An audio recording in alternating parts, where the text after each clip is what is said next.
This recording is for authorized internal review only. Access will result in immediate containment procedures.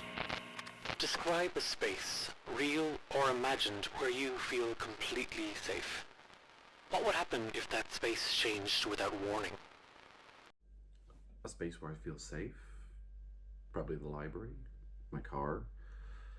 I don't like to think if it... I don't know what I would do if it changed suddenly. What is this question getting at exactly?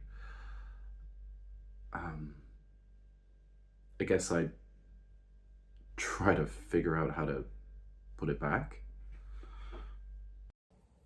I think probably Em's room. It's just even the dorm, you know.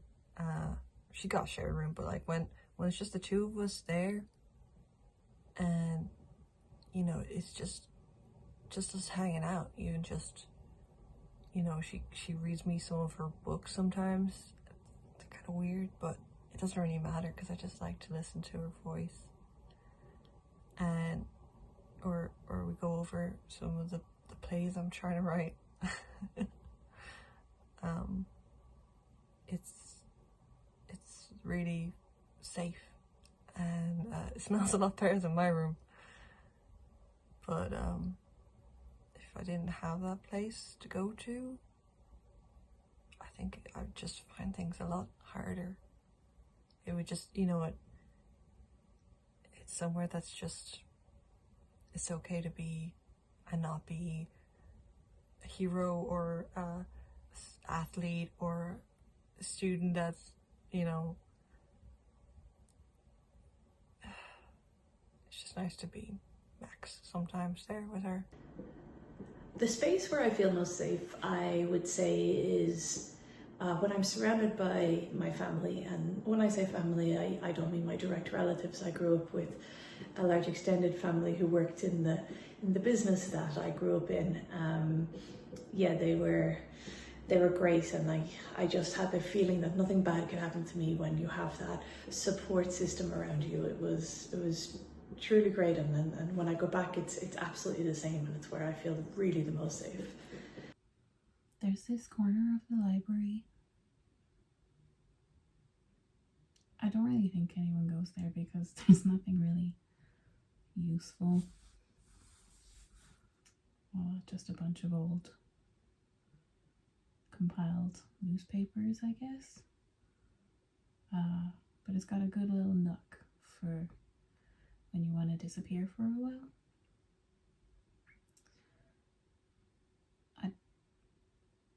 I don't know what I'd do without it. I guess I'd just spend more time in my room.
Okay, we're live, but we're not technically live right now because we're having some slight, teeny, tiny, catastrophic technical difficulties. If you wouldn't mind bearing with us We're trying to get some last minute kind of issues with for literally for no reason at all. Eilish, who plays Annie, can't connect with their microphone. So if you happen to be a Ninja Video / OBS creator and you happen to be in the stream right now and you want to fix that for us, that'd be great. Be gorge. But in the meantime, before we dive into our recap or do any of that other stuff, I'm going to tell you a little bit about our upcoming charity stream event. In 25 days, players, game masters, and people from all over the world are getting together for D8 Dungeon Drive 2025, Dating My Hex, a 48-hour TTRPG marathon, all in aid of Project Hope. And it's actually slightly longer than 48 hours because on the Friday night, we are kicking off with our annual PvP Battle Royale tournament, pitting players from Australia and Europe this year. So that should be a blast. We are, as I said, raising funds for Project Hope. There are 16 games running back to back over 2 nights.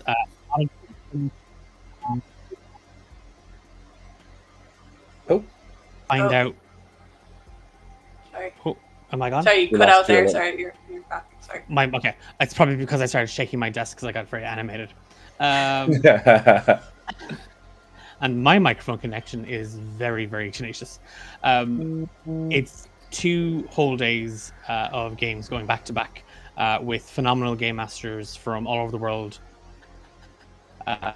running some wicked games, all in aid of charity.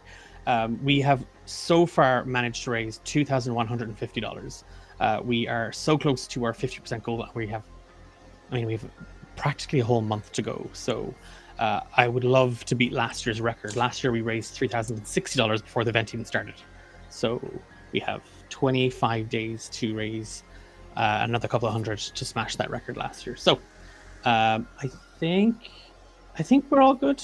I think, Eilish, can you hear us all? Yep. Are you suitably enraged in the technical difficulties? We'll see. Will you be channeling that into Annie this evening? Will Annie be smashing payphones wherever she goes? Will Annie get your gun? They're all gonna get Annie's gun. Okay. Without further delay, then let's get ready for tonight's session. And I'm going to preface all of this with, if this is your first time here, if it's your first time watching Marked for Midnight, you should be aware that this is a horror game. It explores all facets of supernatural horror, from your slasher fic right to psychological, supernatural. Everything's sort of in the middle of that. Throw in a little bit of body horror, and just if that's not your cup of tea, if horror and all things macabre are not really your flavor, we have plenty of other content that you can check out from D8 Dungeon, either our podcast series, which you'll find on all major platforms, or plenty of our other streams that are available over on our YouTube channel. I was going to say, you can watch TTRPG Trials right now, but they're doing Call of Cthulhu. That's not your cup of tea either. But they've done other ones. they've done some really fun games. So you can check all those out there. And this is I keep thinking I've made up the system for this. I haven't. It's just the game is called Marked for Midnight. The system is Monster of the Week from Evil Hat Games. So I'm having a blast getting to run it. And I'm going to hand you over now to Dahi, who plays Norman, for our recap from last episode, Blasphemous. Yes. Okay, so I did roll our little dice for our little mechanic for it too. Hopefully I can figure out a way to actually fulfill that. I don't know. Norman's not that kind of guy. So the group had a van that broke down just next to a gas station in the middle of nowhere. This is where we see our group in the present day. And as we broke down, we all began to reminisce on that fated night where Evelyn had passed away after our dealings with the mine. We were on the lakeside deciding what to do with her. I decided that we should give her a little bit of a burial, and then suddenly we were surrounded by police officers, swarmed and taken into custody, despite not having done anything. Annie has her entire story together. Max and Morgan a little bit less so, and I was a little out of the loop. They all decided to just talk to each other about it and not discuss it with me, which is fine. It's fine. I'm not mad about it. I'm not upset about it at all. So I went in blindly, not knowing what everybody else was going to be talking about, and I told the weird, spooky sheriff, who had the number 13 on him somewhere, and he seemed like one of those crazy cultists. He's probably friends with that stupid British professor. We saw how each of us all got along back in university. I decided to defer my studies to wait till the heat dies down about this scandalous story that we were all part of, people going missing and we were murderers and whatnot. And I found a very strange comic book that seemed to prophesy that I'm going to be hunted by some sort of park ranger in a shopping center, which sounds like my own personal nightmare, to be honest. Annie had a lovely experience with a priest in a library. Morgan has been branded as a murderer, which is honestly ridiculous. Have you met her? She wouldn't kill a fly. She expertly waved them off and actually made friends with one of the people who was calling her a murderer. And then Max, in the opposite way, punched a reporter, which, you know, if you've met Max, that's pretty fair. We all then were handed a very strange, mysterious note, which, honestly, I don't like the fact that they know where I live, from a Silas asking us to head down the I-85, looking for an old farmstead, which sounds a little bit insane, but I guess everything else that's been happening has been kind of insane too. And now we will cut back to us being back on the road. Awesome. Excuse me. So Dai, because you did our previously on, I think I'm gonna be generous. I think because for everyone's first time around doing it. And also I think that was going to be a hard one for Norman to do. It's hard for Norman. Yeah, he's going to have to exaggerate. That was the worst one I could have gotten for Norman, yes, I think. To be fair, He's not an exaggerated person. We have, as if you might have seen last week, we have a little mechanic where the person retelling the story rolls a dice and they have to flavor the storytelling a little bit. I got exaggerate the story, and Norman is not a very exaggerated kind of person. So, to be honest, I'm okay with taking the L because I just don't think I'm going to be able to act. No, I think because I think everybody's going to get one for free. So this is okay. Perfect. Thank you. You can have a +1 forward to your first roll of the session. You can add a minor world detail to something that is happening that you that Norman will have noticed, and I will have to bring that into what I'm doing. Or you can take a hold going forward and ask me a question during the session related to what's happening. I think I'll take a hold. I don't know. Was that what was taken last time? What did Annie choose last time? I think Annie chose the +1 going forward. Fierce. I will take the hold. I feel like the add minor world detour would be really cool if I would actually put some thought into it, but I don't want to be mulling over that all session. I'd like to have those written down before we come into a session. So I'll go with a hold. Okay, that's fine. So you can ask me one question, and these are session locked, so it's sort of a use it or or use it or lose it. Okay. Cheers. Are we all good? Yeah. Good. Okay. we're back at that gas station. We are a little down the road. The van that you were all traveling in just started sputtering, coughing, and what little momentum you had left as you slipped off the highway, you find yourselves now on foot, traipsing through the dark. The only thing you have kind of guiding you for light are the occasional stretch of the high beams from the interstate behind you and to your right, and the glow from the sort of the neon signs of this little filling station. As the four of you kind of make your way towards it, you literally just see you can hear kind of the humming and the flickering of the light, and it's just that buzzing, crackling electricity that kind of hums to the ear. The forecourt is empty. There's the cold smell of petrol just sort of wafting up around you. And though it's the middle of the summer, like we're starting, yeah, no, it's not. It's the start of summer. It's quite cold. There's a chill there that you would be very abnormal for this time of year. What are the four of you doing? What is your goal here with the gas station? What's the vibe amongst the four of you? Because you're heading. Can I just right? Yeah, go on. Yeah. Oh, sorry. Can I just ask again? Roughly, what time is it? It's probably like somewhere between 10 and 11 when you last looked at the clock before you get out of the van. PM or AM? PM. It's night. Okay, cool.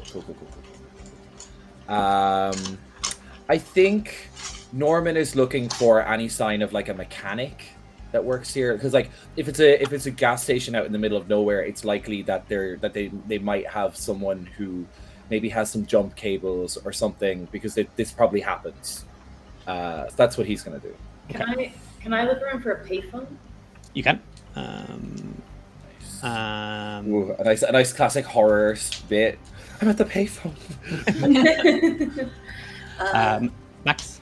I think Max is gonna go into it's like 24-hour sort of place, is it? Yes. Yeah. So he's gonna head in just to restock on the snacks, and yeah, main issues because they've got the not his van, so yeah, he's gonna go inside. And Annie. How active has the conversation in her journal been? Since the night at Silas's, it's been fairly dormant. Like the pages, as you look at them, like if you are sort of like, now that you've got a bit more light coming from the forecourt, that you can kind of get a better sense of them, they haven't changed. Okay. Over the last kind of few weeks, ever since the incident at Lake Pineview, you always what was kind of becoming apparent was every day, even if you had like a couple of sentences between you, the book seemed to forget those. Like every day you'd open the book and it was empty. These pages are stained now. There are, like, you're looking down at it and there is just this, it looks like a Rorschach test, actually. Like what's like, as you kind of look at the kind of the page, it doesn't really make a whole lot of sense. The only thing right now that, like, as you kind of hold it up in front of you and you almost walk into one of the pumping stations, like one of the actual like little hose and pumps, but that Annie kind of like just kind of leads you out of the way, is you do see clearly the Roman numeral 10. Okay.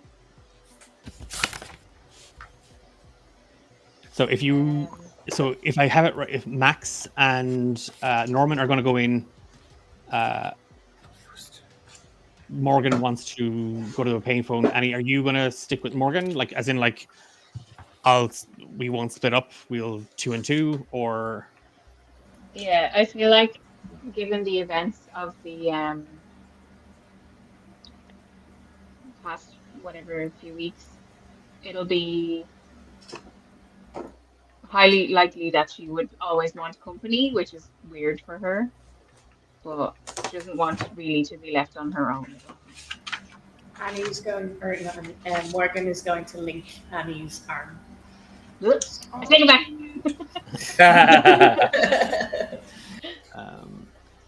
Emma, would you mind boosting Eilish's mic just by about 5 decibels, just to see? I mean, I can hear your mic fine, but just so it's better. We'll deal with these things so slightly separately. And as Morgan, as you sort of like hook and crook Annie by the arm, again, it literally looks like someone just threw a lot of ink or like splotted a lot of paint in the middle of her pages, like, because it doesn't make any sense as you look at it. You do catch kind of like the slightly faded sheen of a payphone, like just to the far corner of the forecourt. It's next to a huge stack of like tires, and as the pair of you kind of move over, you see that Annie again has her nose stuck in the book. Max and Norman, you head inside, and there is just a blinding sort of like it's just that the fluorescent lights are so strong here, and the linoleum floor is sticky. You can kind of like already, like, you can feel yourself kind of sticking to it. There is just music playing in the background, and it's like the 70s greatest hit in Muzak form. Like, it's just generic, safe, royalty-free crap that's playing in the background.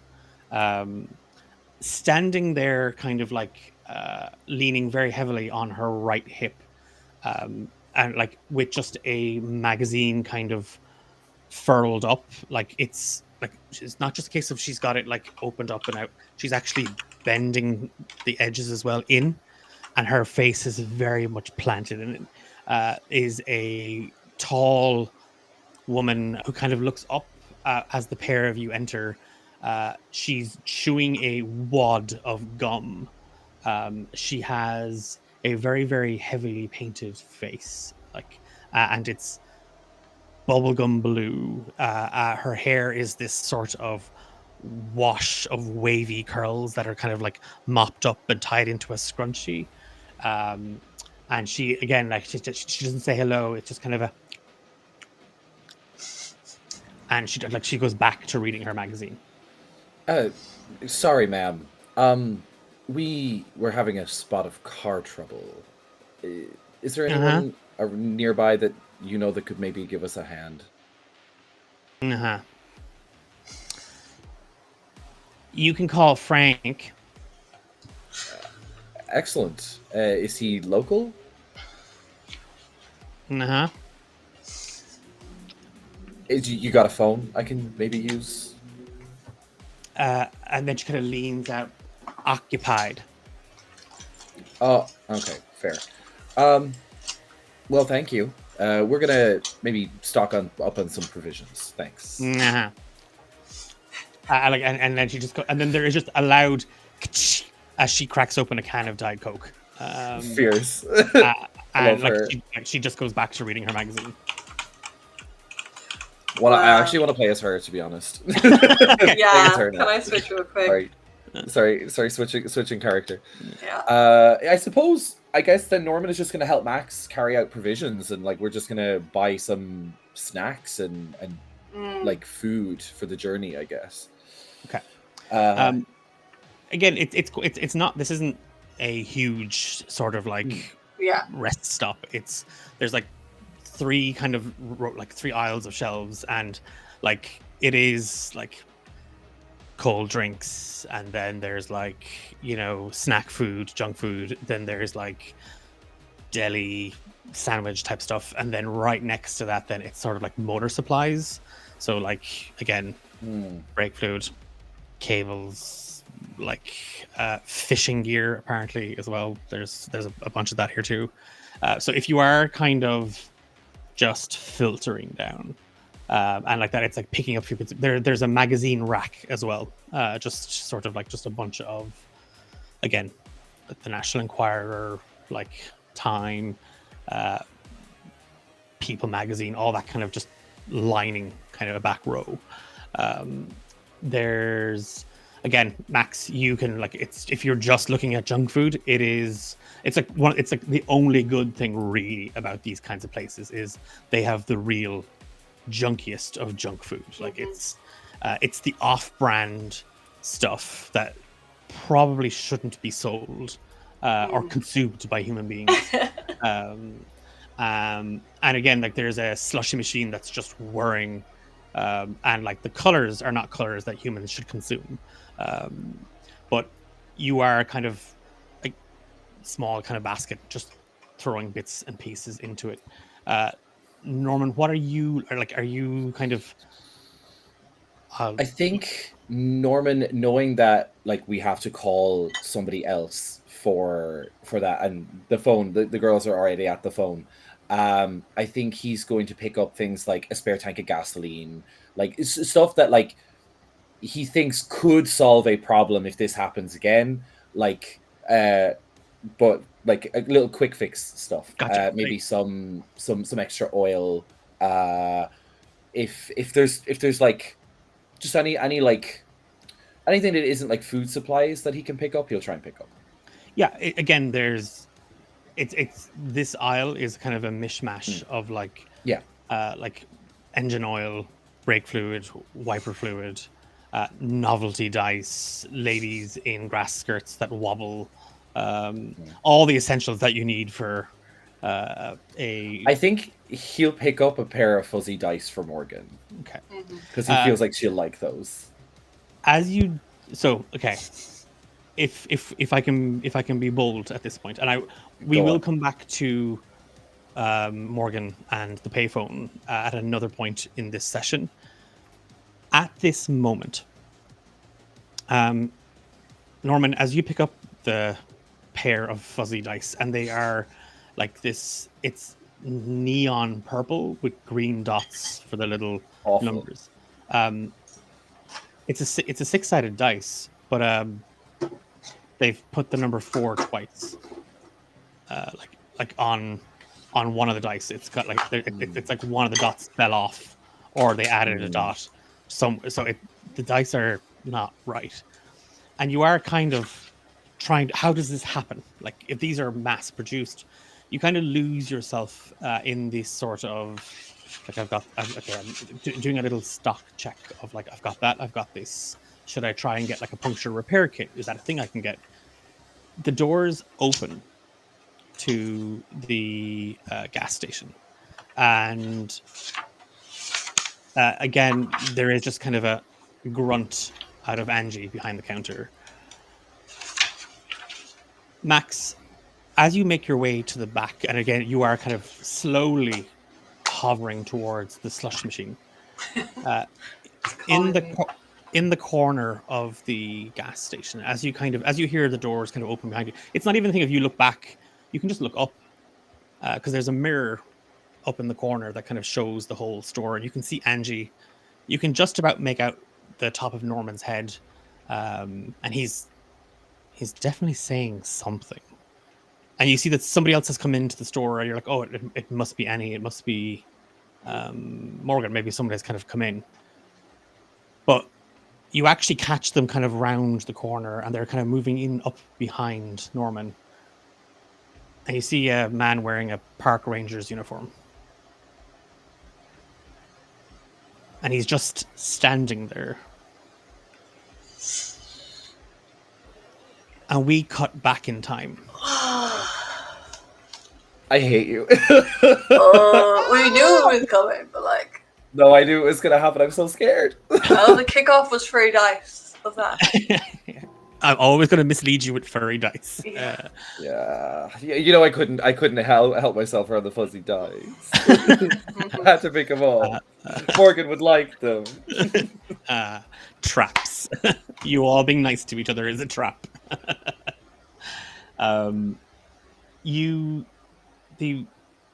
We cut back a couple of days previous. Each of you having returned to Blackwood University, trying to pick up the pieces, trying to buy yourself some time, trying to work through what happened, trying to make sense of it, trying to find a new normal. Each of you has begun to encounter and experience things that you can't fully explain. Things that are more than just shock, or more than just trauma. And all of you having received a letter, identical, requesting your presence at the old homestead on Blood Mill Road. The four of you gather on the quad at Blackwood University to discuss. And it's late in the afternoon, it's early evening. The sun is still out. It's quite a warm day on campus. You see a lot of activity has begun to die down now. The semester is rolling to an end. There's still a few exams, still a few final projects and stuff that are due, but again, for three of you, those have been you have been given sort of, even though Morgan has protested, you have been given, you've all passed this year. You've been given compassionate consideration. And you have been given a grade average. Morgan is taking mock exams, just cause, apparently. But the three of you, Norman, Max, and Annie, are standing by the fountain. Morgan has not arrived yet. What are the three of you doing? You muted. Thank you. Sorry, I keep muting locally, so the little icon doesn't come up. Oh. So we've just decided to all kind of meet up, having gotten this letter. Is it just kind of a situation where we've all kind of felt like, I assume that if I got this, they probably got that too. Yeah. Yeah, I think Norman just kind of tries to break the awkward moment of just like, so we're all going to the same place? I mean, looks like it. What else is there to do? Well, it might be good for you to get out of town for a little bit after that reporter. Oh, you heard about that? We've unfortunately all heard about it. It has been on TV. Yeah, I think my nana was not happy with me. Yeah, let's get out of here, man. Where's Morgan? Well, I assume that she's coming with us, considering we were all there. Yeah, I would think so. Should nobody call her? How about I don't we- know numbers. I think she's sitting her exams. Why is she? Didn't you all It's get Morgan. compassionate consideration? Yeah, so did she. That is bogus. Yeah. I think she's just trying to maintain a sense of normality, to be honest. I mean, I get that. That's understandable. That's what I want. That's why I'm leaving. I can't. Can you guys hack the pressure of it? The people talking to you about this. It's why I feel like some sort of awful celebrity. Yeah. I never thought I'd be a spectacle for these kind of reasons. Obviously, I'm really cool with it. I think Norman actually properly laughs at that, which is like unusual for him. I think he then just kind of says, "Well, maybe we should go to the exam hall, or perhaps Morgan's where Morgan stays, if you folks know, and maybe try to find her and pick her up and talk to her." I'm her RA. I know where her dorm is. Excellent. Can I ask? I'm just gonna ask. Can I see your letters again? Sure. Yeah, totally. Norman will hand the letter. She's just gonna compare them to the one she has to see is there anything else that differs apart from the number that's scratched out on the clock face. They're identical. Okay. Do they look printed or written? Written. Oh wow. Okay. Yeah, but it's incredibly precise. Like it's okay. It's alien how precise it is. Okay. Oh, that's weird. Well, satisfied? Yeah, I don't know what I was expecting to find, to be honest. Fair. Maybe let's find Morgan. I don't feel comfortable knowing that she's just kind of... I'd like to know where she's at, to be honest. I'm worried about her. Sure. Let's go. As the three of you are standing there, this, again, the fountain is also where the memorial has been kind of set up for the people who didn't survive. Again, any of the damage done from the brawl with the camera crew has since been kind of cleaned up and replaced. There is a small group of people who are, again, as the week rolled on, you kind of saw the big crowds whittle down, and now it's sort of, as people, a lot of people are giving it more of a kind of a wide berth. Like it's kind of starting to make people uncomfortable that it's there. It's a kind of, before it was a place to bring everyone together and to remember. Now it's kind of a constant reminder. It's making people feel uncomfortable. There's just a kind of a heavy silence, and then you all just hear like a barking sound as a dog, a bloodhound, comes flopping out from under a bush. Vigil? Hmm? Is it Vigil? It's Vigil. Yeah. Did we take him home? Yeah. Nope. He followed Morgan. He's Morgan's baby, basically. Okay. He has the biggest. It's basically a loofah. It's like the biggest tool collar you could imagine ever, and he's barking and he's trying to like bite that off as well. Fierce. And literally barreling through a hedgerow after him. You all clock Morgan. Well, there she is. What is happening here? Morgan. Morgan, what? Hi. Hi, What's your guys. damage, man? What are you doing to this dog?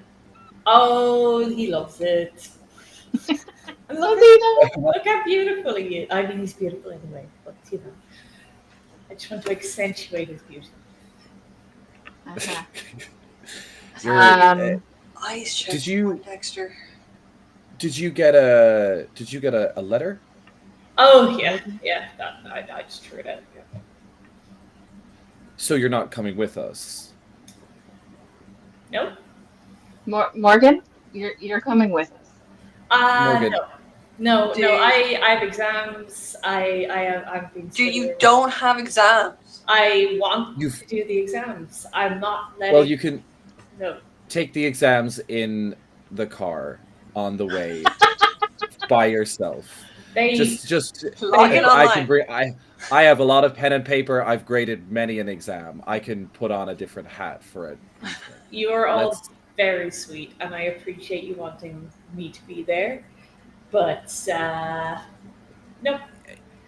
Not to be the.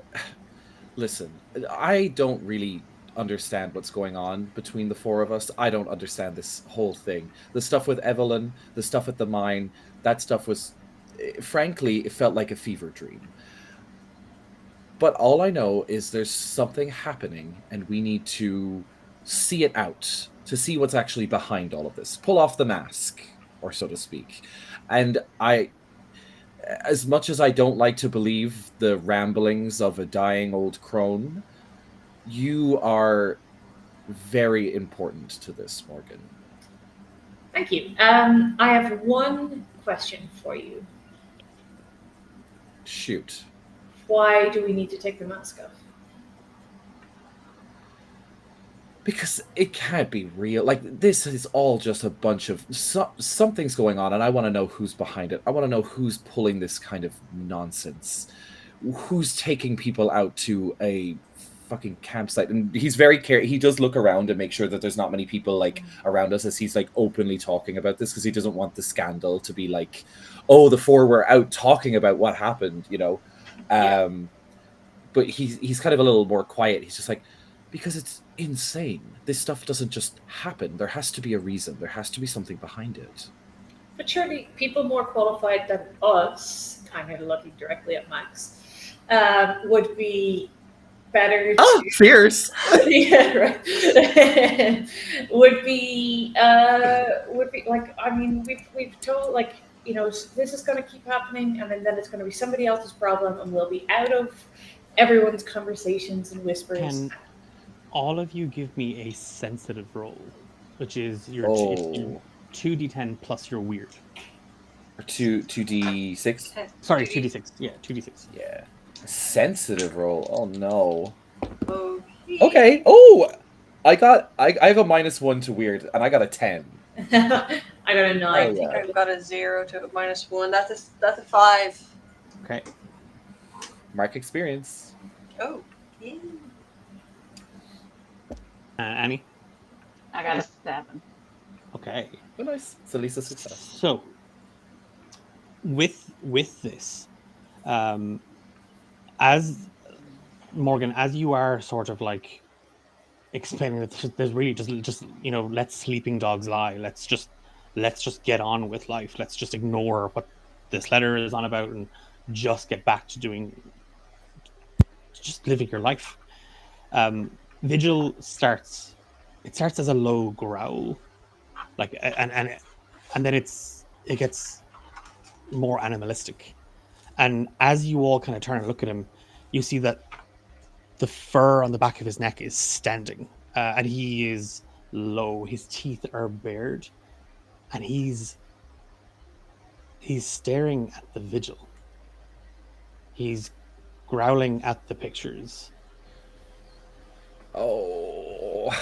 And as you kind of go to pull him away, Morgan, Max, you go to kind of give a hand, and you kind of get lost in this as you go to pull him back. It's like you take him by the collar, and you pull.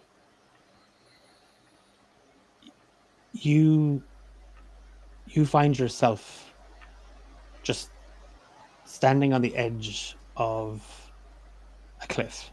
Oh, I'm just like, Vigil, what's your damage, man? And it's just darkness beyond you. Getting used to this. Morgan and Annie, it's one of those things where you feel something someone staring at you. Like, it's that thing of like, you can definitely feel eyes on you, and you both kind of look up. Annie, you're not certain. Like, it's that thing of like, you look and you kind of look around, you don't really see anybody, you don't take notice of anybody, but just you catch kind of half a glimpse of somebody moving around the student building. And you're not 100% certain, but it looked like Josiah Crow. Oh. Josiah. Immediately chases after him. No, just... I love you, let's have babies. Annie's the red flag. Wow. Class. I'm just trying to make the world a better place. That's the playbook she's playing, the red flag. I mean, kind of. Fair. Morgan, like it's much of the same. Like you look up and like you feel somebody staring at you, and as you kind of whip around, leaving sort of Max to pull Vigil back from the thing, again, you turn and you just see somebody out of the corner of your eye just kind of just vanish, just sort of. They went behind a wall, or they went down that flight of steps that leads to kind of like the arts building, and that's what you're kind of looking towards. But Norman, you clearly see somebody standing at the end of the promenade, just under sort of the archway that leads out to kind of to the main gardens and the kind of the southern entrance to Blackwood University. Standing under the archway, there's it's definitely it looks like one of the security guards. It and like you strain. It's not human. Its arms are a little too long. Oh no. And it stands a little too awkwardly. It's like it's not meant to stand on two legs. Oh. And you just see its mouth slip a little. Ooh. And then it just kind of blurs into the dark and shadow, and it's gone. And as you like, it's that thing of like, as you kind of like rub your eyes or shake your head or try and rationalize it, Max, you just hear bells ringing. 1, 2, 3, up to a 13th bell. From the darkness, from the light. From the darkness beyond. From the darkness beyond. Okay. And something, you don't see it, but you feel it deep within yourself. Something is coming at you from the grave. Oh, megalophobia. Oh my god. And then Vigil just bites you. Like he doesn't bite you to like draw, but it's just he snaps at you, and you just hear Max. And you're standing by the fountain. Oh god. I think one knee. I think it was definitely take a knee there. Jesus Christ. Seeing Vigil like react to Max like that, I think Norman is immediately like on him to kind of help him up when he sees him kind of topple a little bit. And he's just kind of like, he picks Max up a little bit, I think. You okay, buddy? You all I'm getting right? sick of this man. I'm getting sick of it. Right. Yeah. This is the second time I've been in a void in like 24 hours. That's a lot to unpack right now, but maybe we should Get out Who of of us here. has a look? I've got a car, but it's not really going to fit us all and Vigil pretty We safely. need to, like, if are we leaving? Like, are we going? It's there I've got a somewhere. Like, we're bag. not coming back. We need. My bags are packed. I haven't really slept in my freaking dorm in like however long we've been back here. Can I read a bad situation here, and just kind of assess what Norman has seen and kind of see whether he thinks like what I'm looking for is like, I want to see if we're actually currently under like immediate danger. We need to move. Like Okay, yeah. Oh, okay, that is I think I get a plus to this. It's Yeah, sharp. It's a 7, so just on a 7. So I get a hold 1. Are there any danger? Or I think, yeah. What's the biggest threat? Or are there any dangers we haven't noticed? I know Norman has noticed one, but like, are we under further danger? Is kind of what I'm asking. So it's one thing to, pick up a weird comic book in your supervisor's office, amongst all the kind of other books that she was giving. That's just that could just be a weird coincidence. That it could as strange as it is, that stuff happens like that. But then all of you got a letter, and that letter, they're all handwritten, and they are incredibly precise. Again, the world is full of weirdos. So maybe it's just a weirdo who has read about the 4 students from Blackwood University who survived and is now just trying to get a rise out of all of you. Again, not too far from the normal. But all of you gathering here, all of you in this moment, and then for you to clock that thing in the real world, in the waking day, and it's not a dream. You can see kind of the little wound on Max's hand. You can see Vigil is quite alert and frightened. There's definitely something happening. I think Norman has kind of selective belief when it comes to this, and he's going to err on the side of that is just some weirdo who is kind of sensationalizing what's going on with us, and like he's under duress. Maybe he didn't quite see him correctly, but that still rings an alarm bell for him, and he's just going to turn to everyone to say, "Can we move away from here? I clocked some people, and they're kind of watching us weird, and I want us to get out of here. Does anyone have a van?" I have a van. Morgan, I understand that you want life to be normal, but can you indulge us on this one thing? Yeah, I've one request, if that's okay. Okay. I just want to let my lecturers know that I'll be taking my exams later. And I just want to make a phone call. Sure. Let's make it somewhere that's not here. Well, obviously, you got to find a phone. It's also pretty late, right? It's late. It's like late afternoon, early evening. We're talking kind of like maybe just heading up towards like 5:30. Okay. Guys, look, there's this weird. Let's get out of this spot because every time I'm here, I fall into a dark unknown abyss in my brain, and I hear M screaming at me, and then I just saw a giant monster. I don't need to be here. I don't even care if I'm going crazy. Just get me out of this place. Have you been to see the counselor? What? Norman is kind of pushing them away as like they're all like arguing. He's like, "We are moving, and you guys are talking about moving." And you're corralling it this way, and I'm like, the band's the other way. The other way.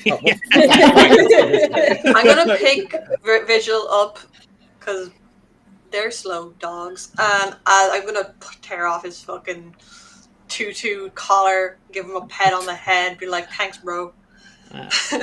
Oh. I was about to go. He starts purring. That's a cat. I don't know what. Yeah, dog. no, it's a cat.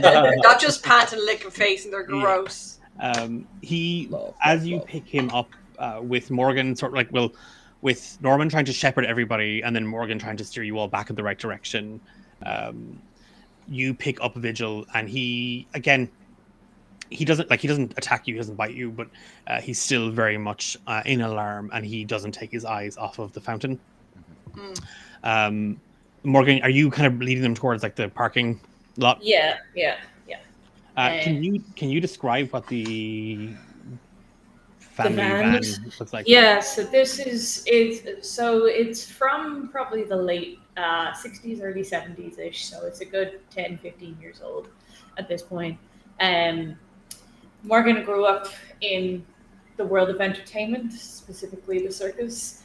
So this was the van that the company first used when they were traveling around before they got a little bit bigger.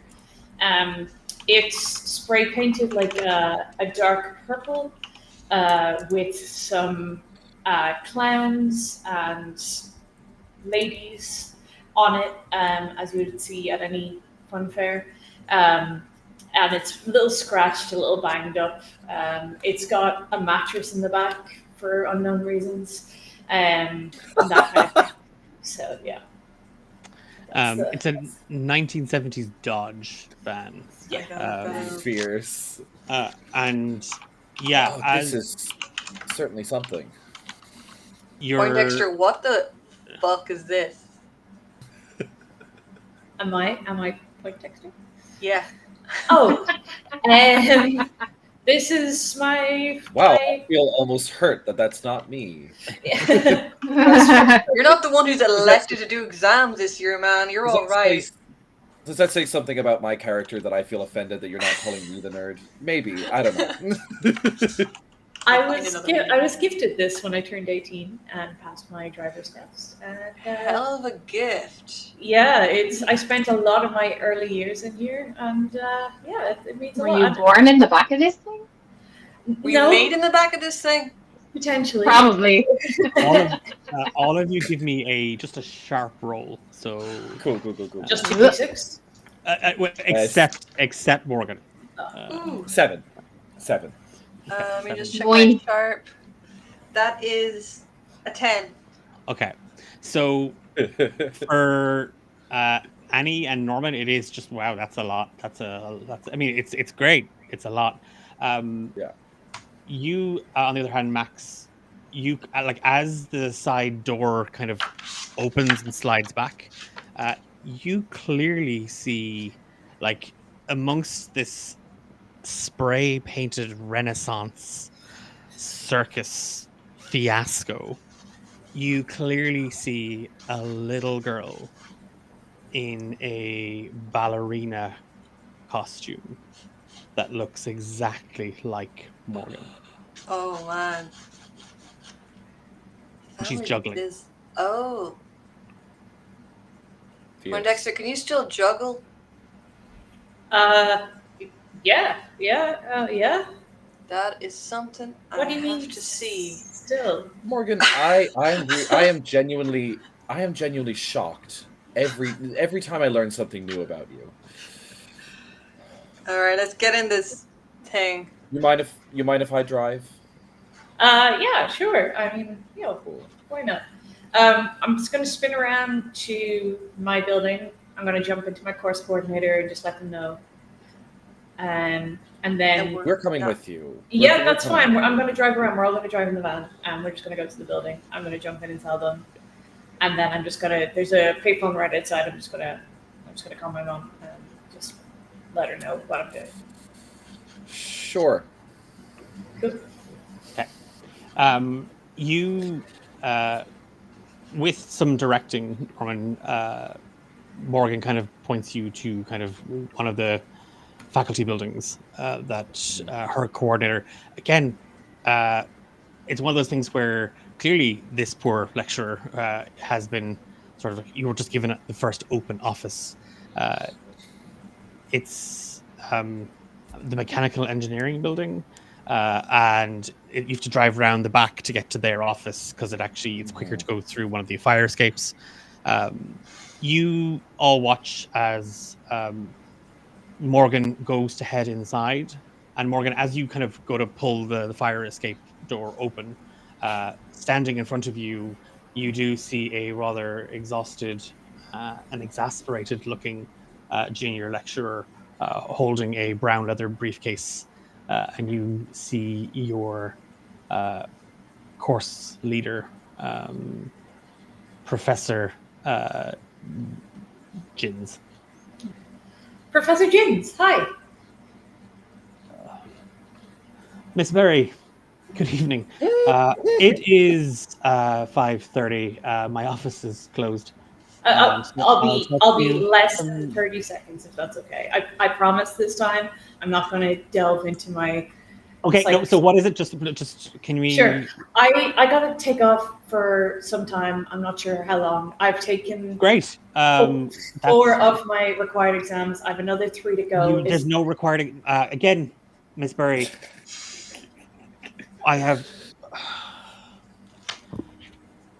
I really, really admire your dedication to your studies. It is.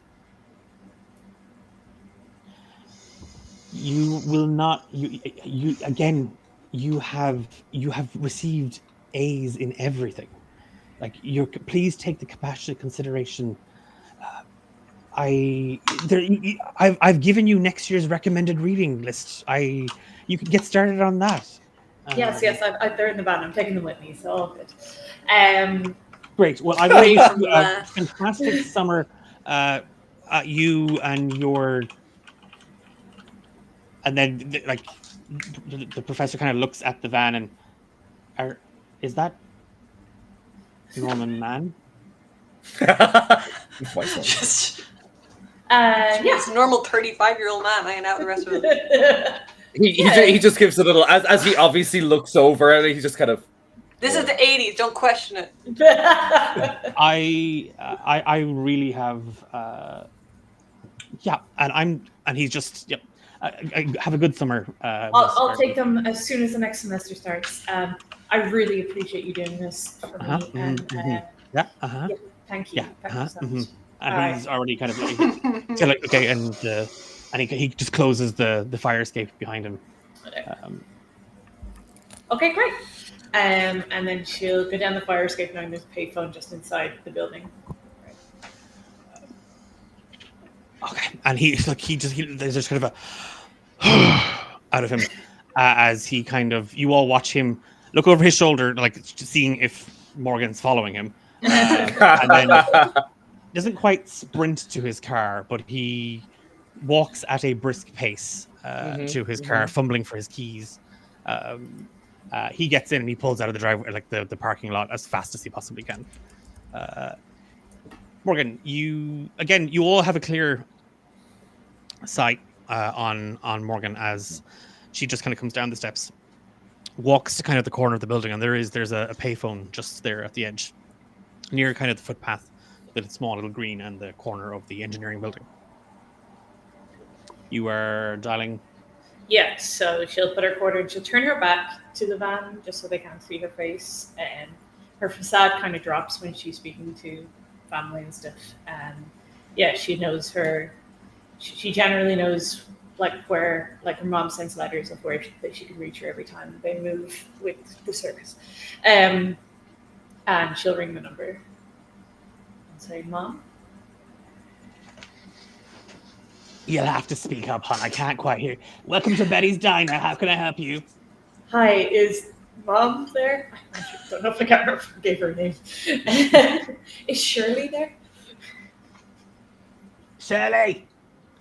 Shirley! You just kind of hear kind of a raspy voice. You can hear the sounds of people, it's obviously a diner. You can kind of hear people ordering. You can hear the sounds of cutlery, and you can hear the occasional hiss of a grill. And then you gotta speak up. Look, what is it you want? Coffee. You kids have to order more than coffee. Just from this waitress.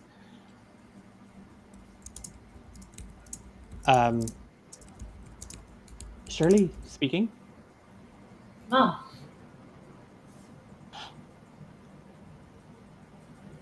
My strawberry. I'm sorry I haven't been in touch with you. And the phone goes dead. Oh no! And it is just a. Mom, and she's gonna try to put it into the quarter and dial again. Do we see anything from the car? No. And Morgan specifically turns their back and everything. Yeah. You just you punch in you hit the receiver, you put the quarter in, you punch in the number again. This time, as you hit each number, the tone seems to echo. It's not just a boop, it's a boop. And then each one of them it becomes just like these little chords, almost.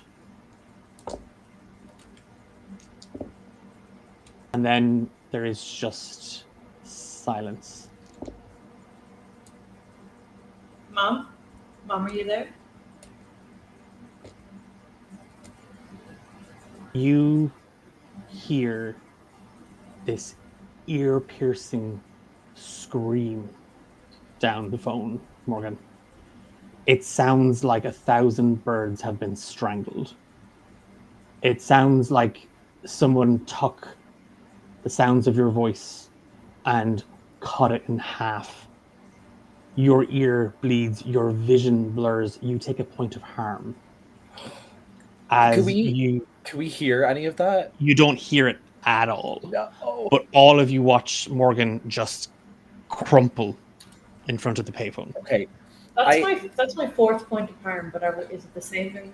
Because that means I'm dying. No. So all the harm you took from previous, like in the Lake Pineview, you have recovered all of that. Okay. So perfect. this is enough time had passed that you recover from. I think Norman gets the fuck out of the van and runs to Morgan to try and like. pick Yeah, her I think up once there's and like a bring her home. crumpling sort of action, like they're much enough on edge that we're jumping out, we're running. Yeah. I'm so sad that I couldn't like hear. I wanted to see if I could help protect her. Is the phone still screaming when we get there? No, she slams it down. Okay. Yeah, it was the last thing Morgan did before she collapsed. Oh shit! She's conscious. She's not.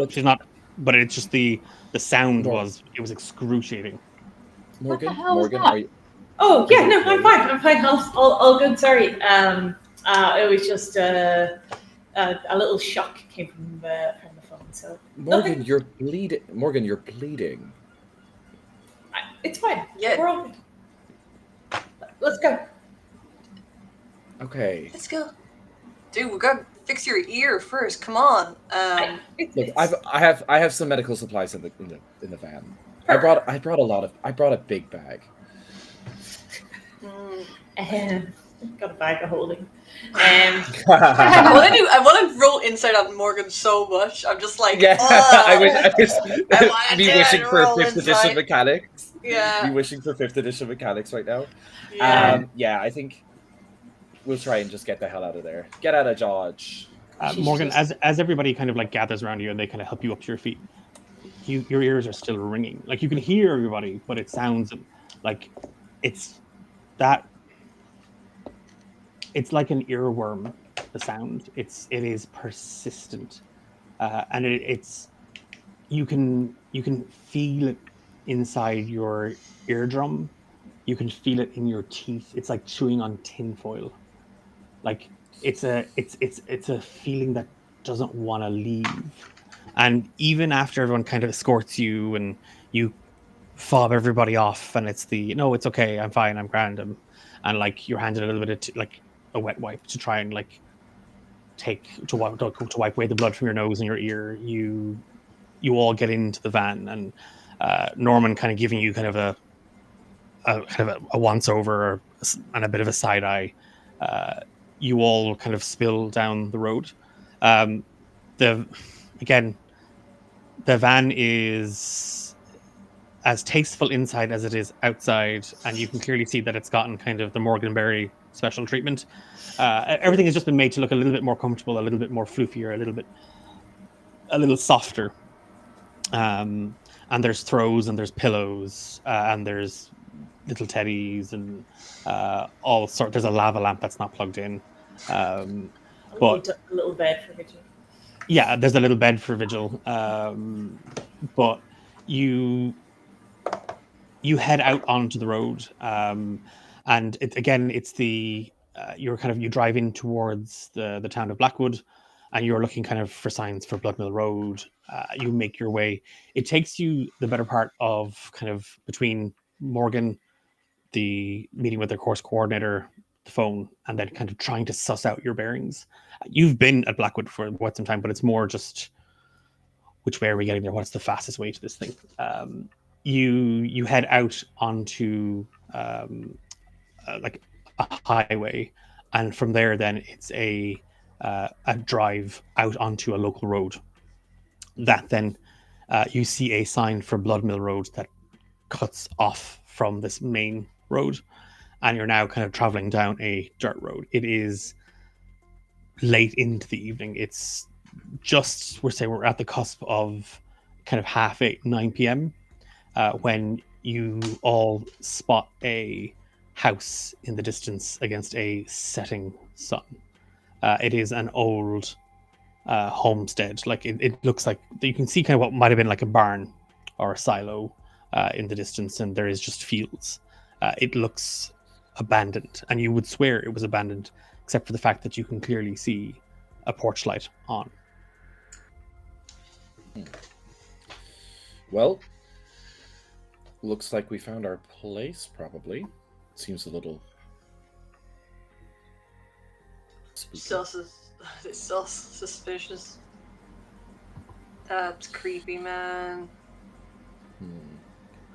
I mean, I think if I was the person living in that house, I would find a clown van coming upon my house in the middle of night pretty creepy too. This is a joyful van, and Hey, I'm not saying look, I'm not saying it's bad. I'm just saying it would be out of the ordinary. He says as he drives up to the front, to the front. I mean, out of the ordinary for your life, sure. We don't know the background of this person. Yeah, he could love the circus. Yeah, exactly. He could also be a murderer. Let's just get this over with. We'll find out. Yeah. Yeah, Emma's reading this new novel about a clown, and it's got me freaked out about them, man. Okay, let's get in there. It's brand new. It's brand new. It's brand new. I love playing in the 80s. Okay. You're just gonna kind of a red balloon floats over the that's clearly fine. Everyone loves balloons. Oh, it's like we've also got clowns on our car. Yeah. Are you gonna pull pulling into the homestead? Yeah. Yep. Yeah, we are. What is Vigil? What's Vigil like? I'm keeping an eye on Vigil. He's got a good head. Vigil is completely and totally asleep on his bed. Alright, Doc's cool with it, so I think we should do it. Fair. Look, this is probably where we're supposed to go. This is an old farmstead in Bloodmill Road. I'm sure whoever left this note wants to see us. Or whatever. With kind of the group, like with Norman having pulled the van in, and you don't see any other cars around. You can see just behind the house there is a barn. It is just a very overgrown, unattended spot. The porch light flickers on, like it's as in it flick. You can see the light kind of come and go. There's clearly somebody inside the house. As you spill out of the van, Morgan, you sort of sliding kind of up the little bench towards the open door. The heat outside it's kind of claustrophobic. Like it's very hot. Like it's coming into the later hours now. It should be kind of easing off. It should be getting a little cooler.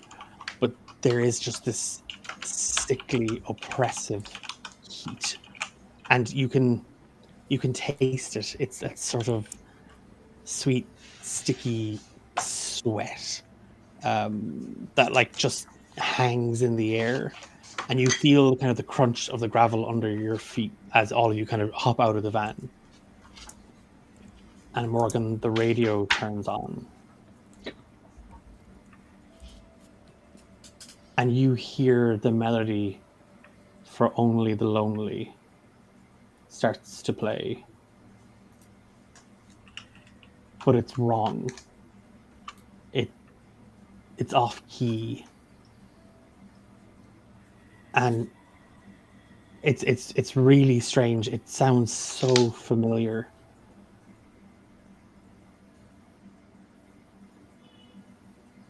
I'm playing it for you, Morgan. Ugh. Do I recognize this? It sounded like Mike. Mike D'Angelo. Yeah. She's gonna try. Is he one of the numbers? Yeah. Which number was he? On somebody. Mike was number 10. Okay. Oh no, that's just made me I was like, when you said number 10, I was like, oh no, the gas station. You, again, like everybody's outside, the front door opens and a middle-aged, rather decrepit looking fellow steps out. Like his hair is just a mess. He's wearing kind of very heavy overalls and a heavy kind of brown coat over that, and he is holding a shotgun in his hands. Oh, cool. He's wearing glasses. He has an unkept beard, like it's just kind of curled and snarled and poking out at parts, and there's wisps of grey and kind of white in it. You got my letter? Silas, I assume. Yes. In. Sure. Are you okay with dogs? What? We Is have it a okay if dog. my dog comes in? I don't care. Just get into the house now. Okay. Please. Come on, Mitchell. Vigil just We kind do of looks up and looks at you, and then kind of comes out of the van.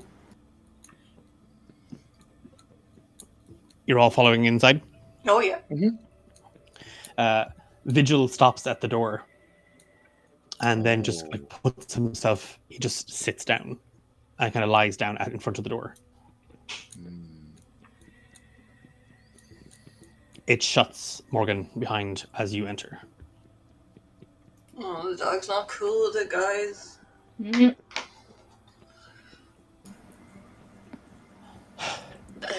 So... Come in, and there's a voice just sort of barking at all of you from deeper into the house, like down. The smell is...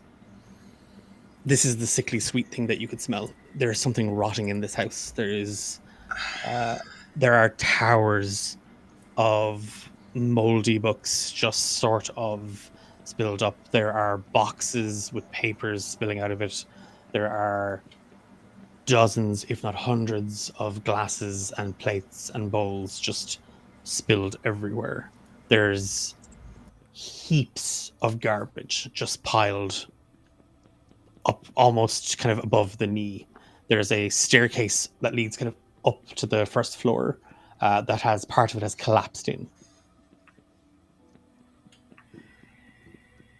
Okay, let's follow the creepy hoarder into wherever he wants us to go. Mm-hmm. I can take point if you want. Yeah. Alright, I lead the way. Following the guy with the shotgun. His voice kind of barked from just down the central corridor here, from one of the rooms beyond, and you see it. It looks to be like there's a front room, and that leads to like what might have been a study of sorts. The door is hanging off of the frame as he sort of slips under it, and he kind of says, "In here." Okay. Okay, follow him in. Yeah. This room is the same as the others that you pass. Just under the stairs, you clearly see a kind of a bathroom, or what might have passed as a bathroom, and it again, it is wedged full of trash bags. It's just, you can feel the dirt crawling on you already. And between the heat and everything else, it's overbearing. Max, as you kind of clamber in under the door, you do see this large table. There are piles of books. The walls are covered in writing and scraps of paper. The wallpaper has been peeled back. There's writing on that. There's writing behind it. And it's all incredibly neat. It's all incredibly organized. It's not just askew. It's as if he just continued writing along the page. following the lines and just lost himself in it. As all of you kind of spill in behind Max, you do see the same thing. Anyone paying kind of attention to what's on the boards, or it's in English, it's in Latin. Some of it appears to be in. You're not quite sure if it's Japanese, but it's not, they're not using Western lettering. You're not sure kind of what the symbols are, and then there's a whole other symbols that you don't recognize at all. They don't look like anything you would have seen before. So and Yeah, none of them should we look investigate like. a mystery, maybe? Yeah, I was gonna say none of them. Oh, sorry. I think there might have been a delay. Yeah, no, because there was two. Yeah. Sorry about that. Investigate a mystery is what I was probably going to say, but do any of them look like the symbols from the mines?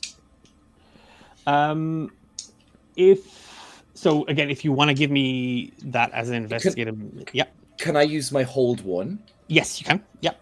Okay, I'll give you that, and then Kiva, if you want to give me your investigative mystery, Morgan and Annie, what are ye doing? Trying to find a safe place to sit. Okay. Read a bad situation. I love Morgan. I have a thing called Know My Prey that says you get a +1 ongoing when knowingly investigating, pursuing, or fighting the breed of monster that caused your loss. I know that would count. It's not demonic, but it's not here. Only because it's that thing of if it's one of these things where if this goes well, you could probably start compiling this as a actually, Declan, if you remember when we encountered Silas, I did that, and that's leading me to believe that this is this thing. So so that's a 10 again. Okay. So on a 10, you can ask me 2 questions. And as part of that, then, I will take Norman's sort of like, do I recognize any of these symbols or sigils? Cool. What was our read a bad situation? Oh, do I have a 9? Okay. Yeah. And then, Annie, what were you doing? I think she will try and transcribe some of the unfamiliar symbols into her little journal if she can. Okay. While scanning, I guess, the English portions of the ramblings to see if there's anything familiar. Okay. Give me a read about a situation as well, I think. Just to see how much of your scenario, like the scenario you are taking in. All the while, as you are all kind of like trying to kind of get a sense of what's in front of you. This man is talking to himself. He is mumbling and muttering to himself. Another one. And you can just see him kind of occasionally bobbing up over like a pile of books, and he's dragging something very heavy. You can hear it sort of scraping against the hardwood floor. Morgan, you were looking for a place to sit. There is a small little footstool that looks relatively clean. Okay. She's going to take off her padded blazer and just fold that up, put it on the stool, and then sit. As you sit down, like you have a clear line of sight of this man now. Again, he doesn't look well. Like he doesn't smell great, but he doesn't look well. Like, and as you sort of sit down and you can kind of what he's wearing, that heavy coat, you're like you need to get closer, but you can clearly see you can just make out kind of a little bit of the logo and the letters Blackwood.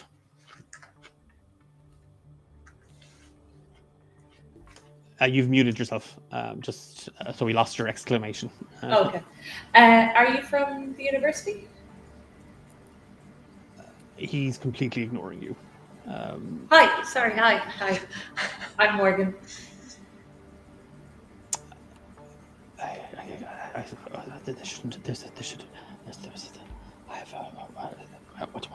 What the hours that there's? I have 5, and he kind of looks up and he looks directly at you, Morgan. but he's kind of staring past you. Like his eyes are looking right into yours. I don't quite understand you there. Could you speak up a little bit if you don't mind me asking?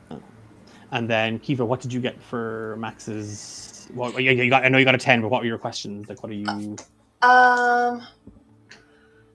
Okay. Let's see. What sort of creature? What happened here? What did it do? What hurt? Where did it go? What is it going to do? I guess sort of what is being concealed here is probably the most relevant. Okay. Or like what can I make out from like what kind of sense can I make out from the parts I would understand? What I'll do is I'll give you this because I think we were also trying to figure out something narratively a little bit as well. Like you can hear Morgan's trying to talk to this man, and you're kind of looking along the walls and you're trying to read it and trying to like make like what, and you do see kind of the same name coming up every now and again. And you see Askaroth keeps getting mentioned in like a chunk of stuff that's clearly English, and then that's obviously that looks French, and that kind of looks like hieroglyphics. There's all these sort of chunks of writing. And the one consistent thing that you were able to kind of discern from it is the name Askaroth keeps coming up. You don't realize it, but you've actually kind of followed it further into the room. And this is where this is obviously kind of where it might be he's kind of ended, or he's kind of like not finished what he's writing or doing here. But it's a bunch of newspaper cuttings and clippings of Lake Pineview and the cave-in, and there's a picture of Emily. You recognize that it's the one that her parents chose for her funeral ceremony. It's cut out, and he has clearly drawn 2 black X's over her eyes and written the words evil.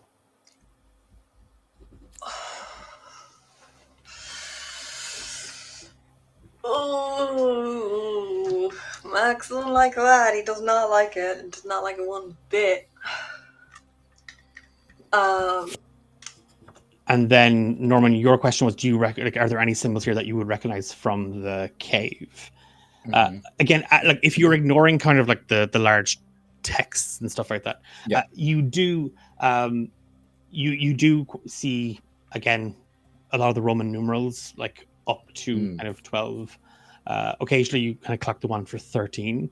But as you are kind of looking through a lot of it,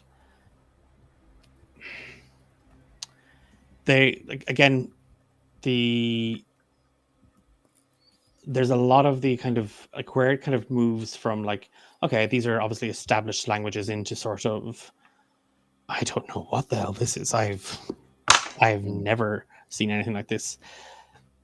It's sort of a moment of where you're not quite certain kind of what you're looking at this point. Now it starts to just look like in the middle of all this, he's lost his mind. Something snapped somewhere. But you see your name and your date of birth. And there's a moment where just as you kind of, it's been kind of written on the side of a cabinet, like just kind of what might have been like a bookshelf, like a fancy kind of like for storing kind of little knickknacks and ornaments and stuff. You see something, you see your name, you see your date of birth. And the handwriting is the same. It all matches. It's the same. This is this person's writing. Just in the reflection of the glass, you can just see kind of outside. And there's somebody looking in the window.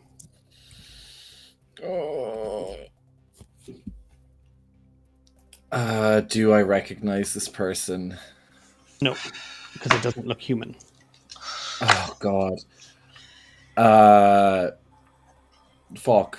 I think he's going to go to this Silas person. And Max just gets to him first. I think is Max running up to engage with Silas? Well, it does depend if Silas is still holding a shotgun. Which is all I'm gonna ask. Oh no, he has put that on the table. Like he. Then yeah, 100%. Okay, I would like to be a little like funny with the mechanics. I want to roll to protect someone, but I want to protect Silas, but I have the ability. Let's get out of here. You can protect someone by telling them what to do or by leading them out. Roll charm instead of tough.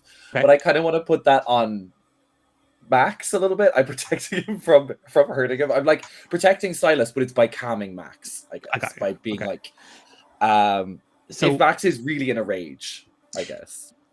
Yeah, he's kind of like, what the fuck, man, kind of vibe. Okay, Ask give me- questions later kind of dude. Give me your roll, and I'll paint the picture at this moment because. Okay, an 8. Okay. So, yeah, it's Morgan. You are trying to snap this fella out of his whatever the hell this is.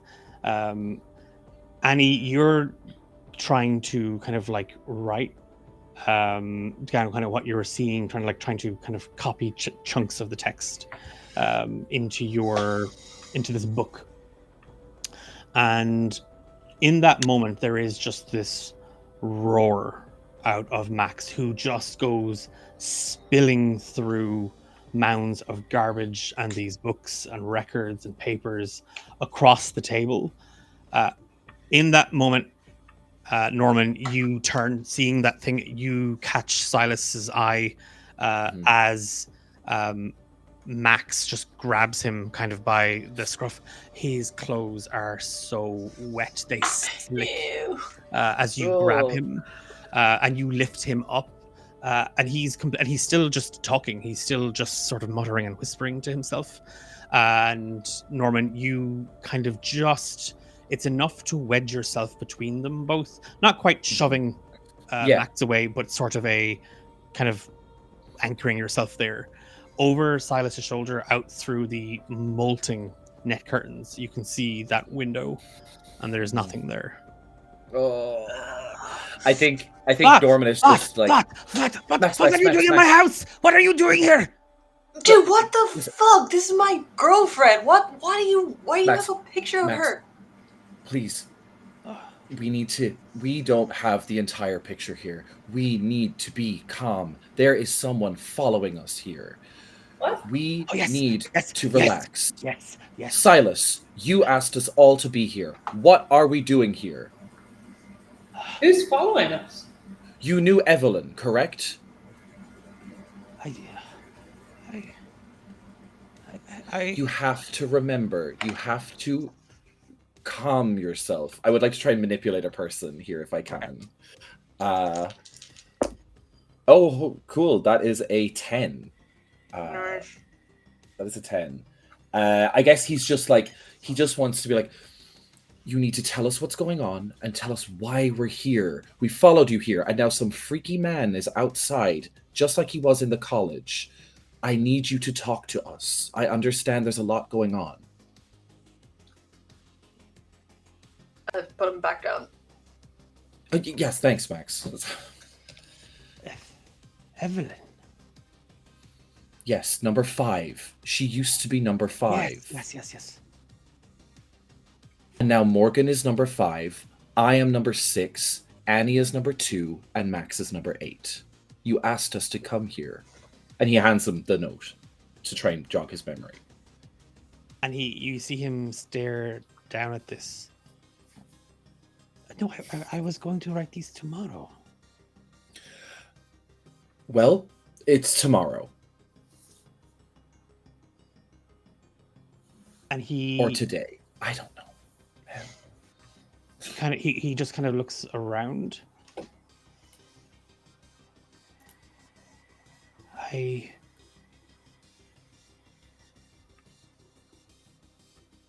I do not have much time to tell you everything that I must tell you.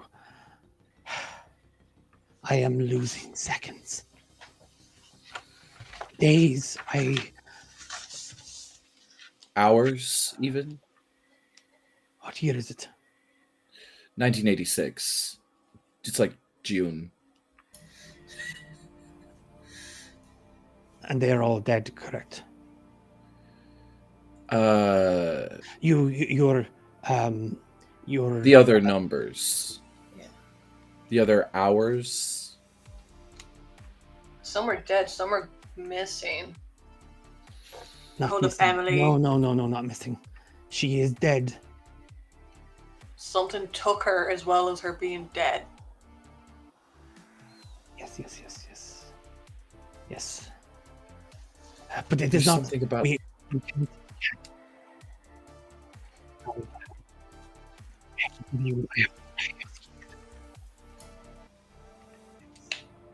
And he starts to look around the room.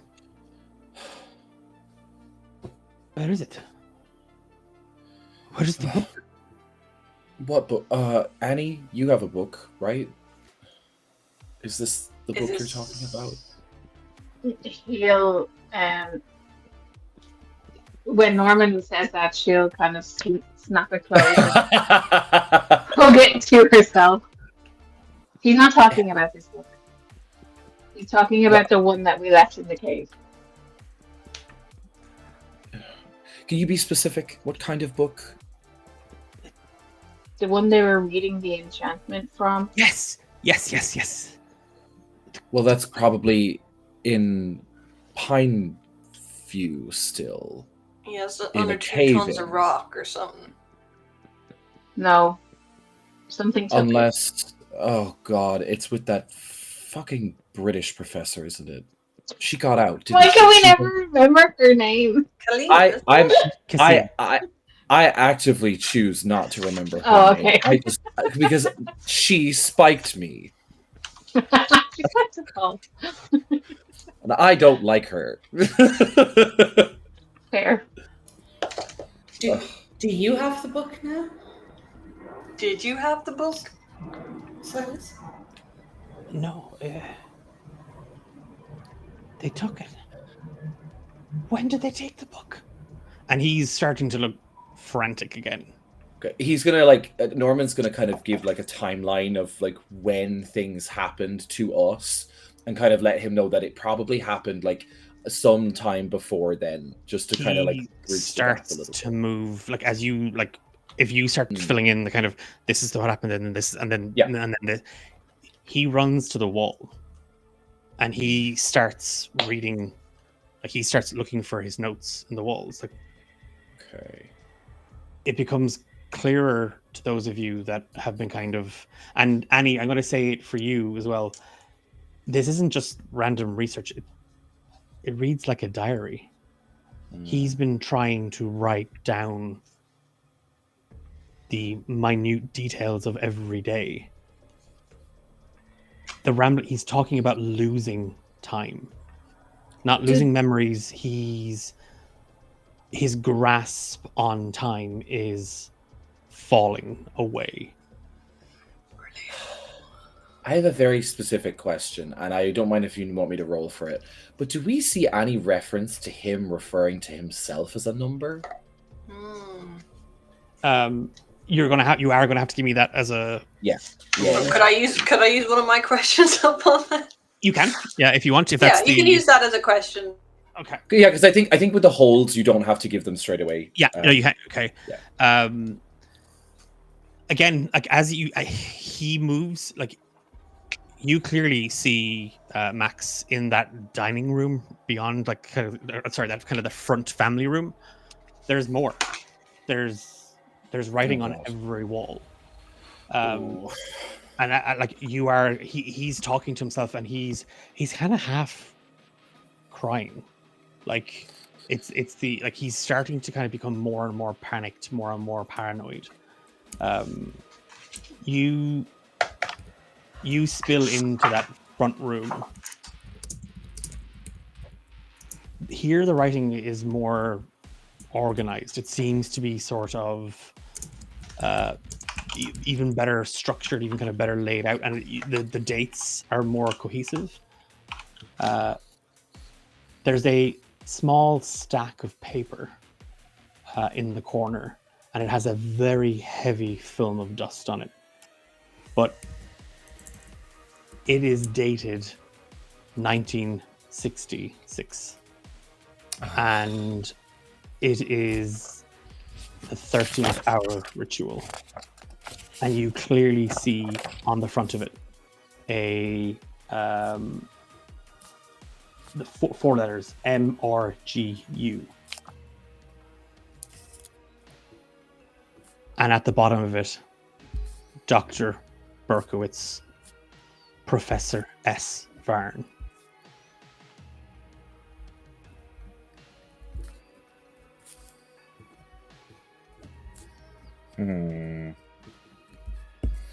M or G U.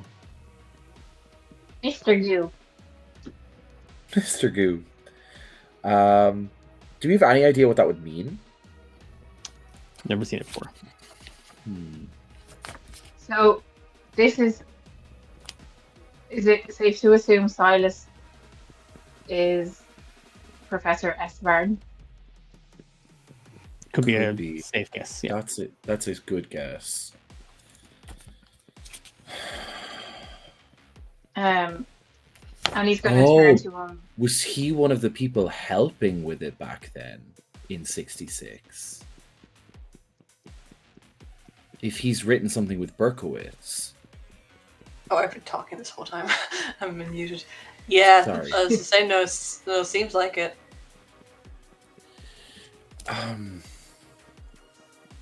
Sorry, Annie, you were going to do something. Yeah, she's going to address him as Professor Varn to see if it gets a more coherent reaction from him. Yes. What is it? What can you tell us about the 13th hour ritual? Good intuition, Annie. We've got a term paper coming up on it. Indeed. I do not recognize any of you from Dr. Berkowitz's lectures. We're exchange students. From Canada. Yeah, we need a makeup course. We need some catch up. If you give us me, the notes. Annie, give me a manipulate someone. I'm good at that. Fears. 11. Oh, nice. Nice. So on a 10+, they'll do it for you the reason you gave them. If you ask too much, they'll tell you the minimum it would take for them to do it. So your question to him was, tell us about the 13th hour. He eyes you a little, like it's all a matter of just simply taking into account all the things that we do not understand and putting them into a space. If you imagine it, take all of the knowledge in the world that humanity has accumulated and put it in a box. Everything else exists outside of that. The 13th hour is a ritual to unlock that box, to allow the world's edges to expand, you see. We would be able to break reality. And given our current circumstances, how does the 13th hour happen? It was supposed to happen in that cave, apparently, but it didn't. When are you talking about? What cave? Who had the four of you? We are the people you asked to come here, Silas Varn.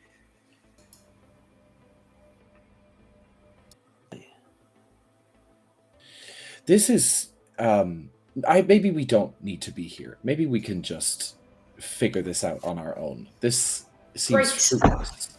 And Morgan stands up. All of you start to hear a clock ticking. Oh shit again! I'm gonna pick up that shotgun that he just threw away somewhere. Max, there's He's left it on the table. Yeah, just On pick it the up. Fuck! Yeah. I'm gonna shoot whatever clock I see is getting shot. You don't see any. Worse. That's worse. That is worse. I think Norman has his eyes trained on the windows. He's looking at the windows at the driveway, like Vigil starts keeping an eye out. Oh god. Oh god. Vigil. We need to do something. We should. Silas, I don't know why you brought us here, and I don't know what's about to happen, but it doesn't look like it's going to be good.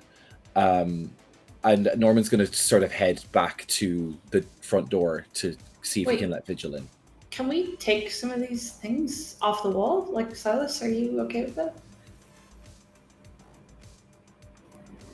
And you see, like, that glassy expression that just seems to kind of overtake him every now and again, where he kind of loses himself. As you ask him, you hear the clock? Yep. Yeah, yes. She's starting to just pull. We do not have much time. You need to understand. Mm-hmm. It is already almost too late. Askaroth is almost free. You must live. 8 lords. And he gets very low when he says this, as if he does not want to be heard. 8 of them are amongst us. Oh no. And the floorboards creak somewhere in the house. Oh god.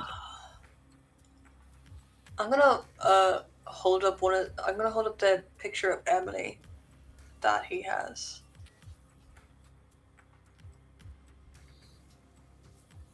Is this one of them?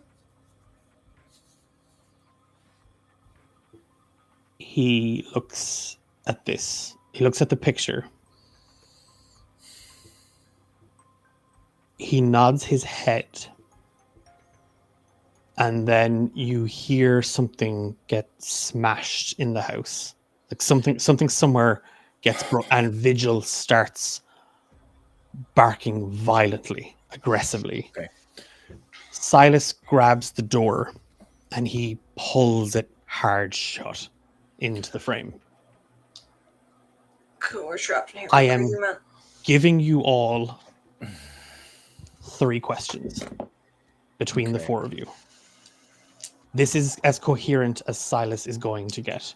You have 3 questions. 3 questions. Where do we go now? What do we like? Sorry, no, just above table. Yeah. We should ask him where we go, what we're doing. How do we stop them? Yeah. Should be one of the questions. I was. How do we end part this? of me, yeah, part of me was really thinking of the question. Why did you bring us here? Like, was it to tell us this? Was it to make sure that we can stop it? Like, what's our purpose, I guess, in this? I feel like he's kind of like all over the place in time. So it's like a different him thought to do that, and then this is a different So I think version. Kiva, your question was great. What was it again? It was where do we go next? Where do we go And then now? And then this to- question is How do we stop it? yes. And then Emma, you said how do we end it, but I feel like how do we stop it and how do we end it would be pretty similar. Same Can you think of thing. another? Can we think of something else? Oh, I feel like we need to be very specific though. When, instead of Yeah. being like ambiguous, Or like, why do you bring us here? It needs to be like this. yeah. So there needs to be like You sent us all a letter to come here. Why did you do that? Yeah. Who else can help us? Yes. good one. Okay, so So those are our if there's three people- questions. If there's people like him out here, there's possibly more people that know stuff, like Evelyn, etc. You know, that's my thought process. so 3 questions. Yeah. Where do we go Okay, next? so who's asking that? Wait. Is that coming from Max? Max. Yeah, I guess I'm just like, yeah. Where Uh, do we go now? he looks around, like you see him kind of looking at the wall, and then Morgan, where you had been sitting at, he points right behind you. Sharply turns around. There's just it's a pamphlet for a summer camp. Harmony Falls. Norman's just gonna rip that off the wall so that we have it, so we know where we're going. I'm gonna take that with us.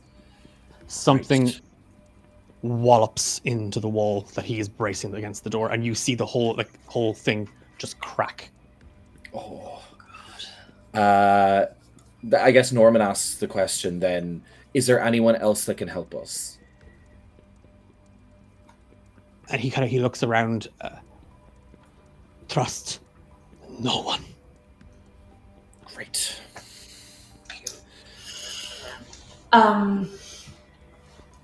What resources can we use that would help us defeat this?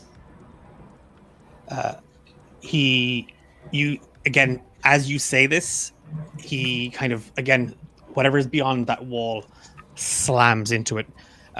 He crumples as the wall buckles, and you all just catch a glimpse of this swirling black mass, like something trying to take on the form of a wolf or a bear, and it is just walloping into it. You see 4 eyes turn and look in, and there is just a opening where you see teeth moving. The bag! And he's pointing at the heavy thing that he'd been dragging across the floor, Max, at your feet. Pick Max? it up. Pick that up. Pick it up. And my shotgun. It is incredibly heavy. Norman will take the shotgun off you, so you can, pass the shotgun hack to it. normal. Could I roll to act He's under like pressure? terrified looking at the shotgun. He's like, oh. Could I act under pressure just to have a quick look around to see if there's any kind of weapons or heavy objects we can pick up? Because we've got like no weapons right now. Yeah. Yeah, I would also like to try and act under pressure to try and just like ensure a way out of here as quick as possible. So as quick and safely as possible. There's okay.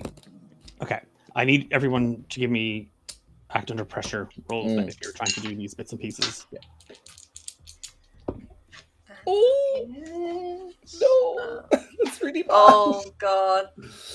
That's a 6 for me. Okay, nope. What's act under pressure again? It's cool. 10. Oh, I don't have good cool. Sorry. Okay. I So it's 9. going. I rolled a. You rolled a 9. Okay, I rolled 9. a 4. So I'm gonna Okay. mark experience.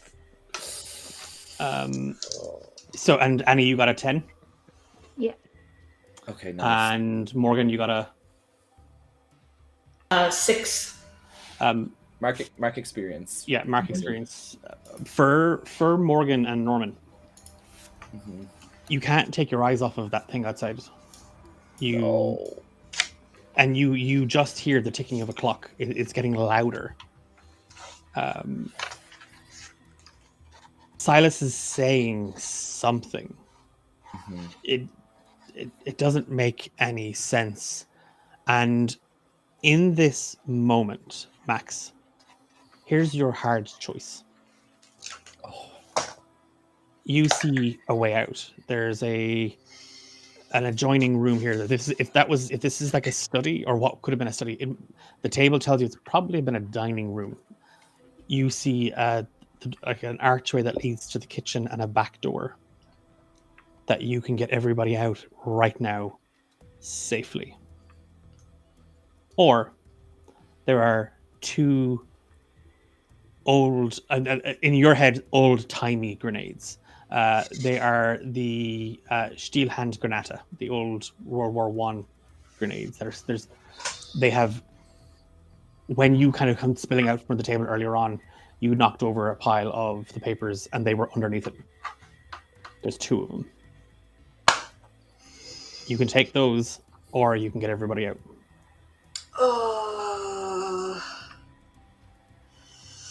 Oh God. I think honestly, Max is kind of looking for more of a long-term weapon. I just think that the running, the flight feeling is going to be more of a feeling right now, because we've got this bag of stuff, we don't know what's in it, and I don't want to risk losing that. I don't want to risk losing the map or the pamphlet or whatever. So I'm just going to be like, move it, and then just sort of like fucking jump over the table and start barreling towards the door. I'm going to like quarterback fucking run through that door to clear a way for everybody. In this, as you all, like, again, Morgan and Norman, you are snapped out of it as you, like, Max just roars at all of you, and the two of you just go booking it right behind him. Annie, you go to move, you go to run, and as you do, Silas picks himself up off of the floor. And he pushes himself, you see him kind of stretch out over the table, and he reaches for one of those grenades. And he presses himself against the door as the creature heaves again. You should run, Annie. But you'll find me in the pages. I love you. And he pulls the pin. Oh! She's gonna just, like, I feel like the blood will just drain from her face, and she'll kind of reach for him, see him pull the pin, and then be like, shit, and turn and run after the rest of them. You make it to the door when there is just this explosive force. You are sent flying as the western side of the house is just obliterated. Norman, Morgan, and Max, you just see Annie just come hurling out the door. Vigil has come round and is barking furiously at all of you, and you just see Annie kind of fall flat onto her face as she comes spilling out of the door, kind of knocked by the blast. Yeah, I'll run back and kind of try and gather her up, and she's like hysterically crying. Oh. Jesus, he doesn't know what to do with that. He's like, let's get in the van. Yeah, Mac's going to start the car if nobody has already, and have it kind of pulling around. Morgan is furiously hugging Annie, saying, "Oh no, it's okay. We're alive." And we're just speeding off as the farmhouse takes jump into the fire back of the van behind us. If you're concentrated on driving, Max, if you're getting everybody out of there and you are just Morgan with kind of you holding Annie up and like Norman kind of like patching up kind of cuts and bruises with the first aid kit. In the mirror, in the rear view mirror, Max, you watch as the old farmhouse on Blood Mill Road just again catches fire. And it is dark now. This dusk has well passed. We're beyond the hours of twilight. We're late into the night. You just see something walk out of the burning wreckage and stand at the edge of the road as you crane it back onto the main road. Oh, God. What are you all doing? Oh. We're all crying. Do we have any sort of map in this? Like, just like, because we likely would have needed a little roadmap to get ourselves here. Yeah, there's like a. It's gotta be a map. Yeah. I think. What was that called? Meadow. That was called Harmony Falls. Harmony Falls. Norman is going to be like frantically looking for using the pamphlet, which might have like some sort of address or something On the very back of the it's a music camp. It's Okay. Again it's a kind of a summer camp. It's for prodigy musicians, singers of all shapes and sizes.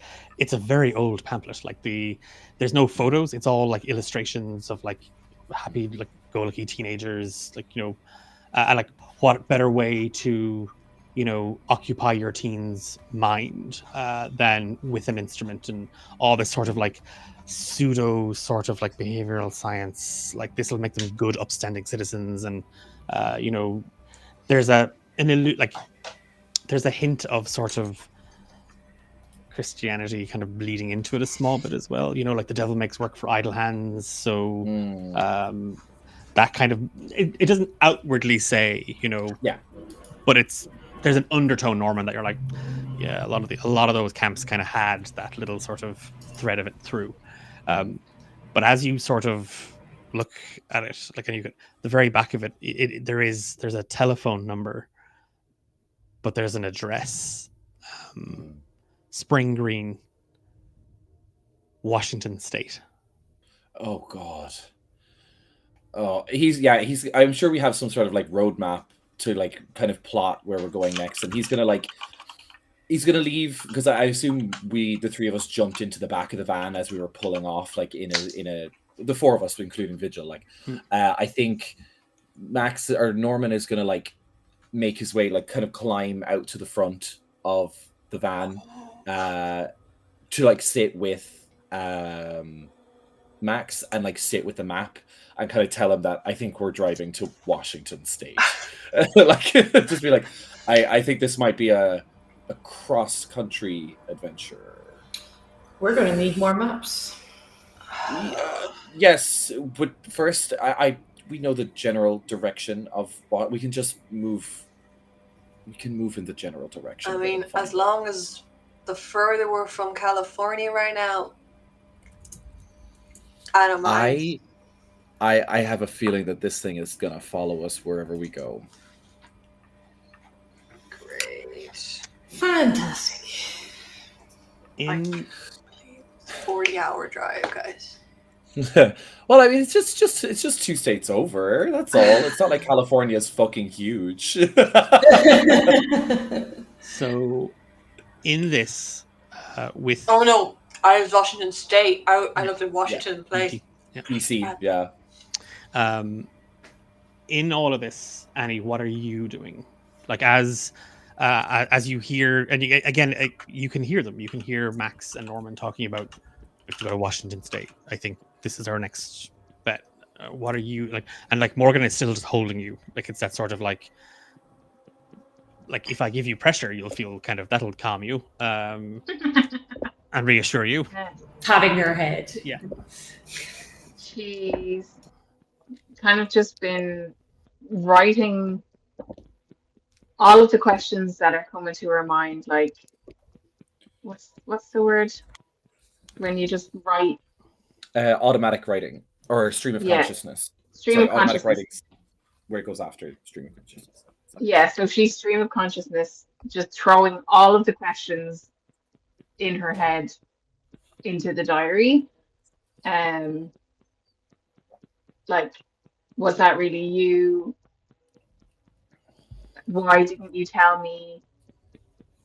How, like, could I have saved you? Why did you leave? All this kind of stuff. Okay. Is there anything in your playbook as a pararomantic you feel you can tap into here?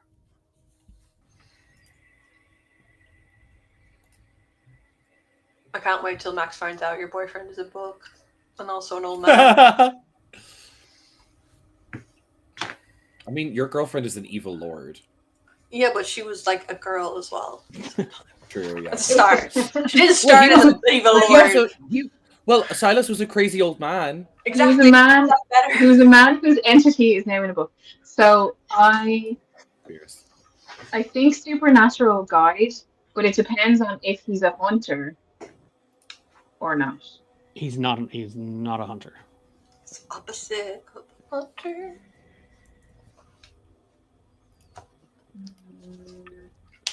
Because you get that as a thing, like so.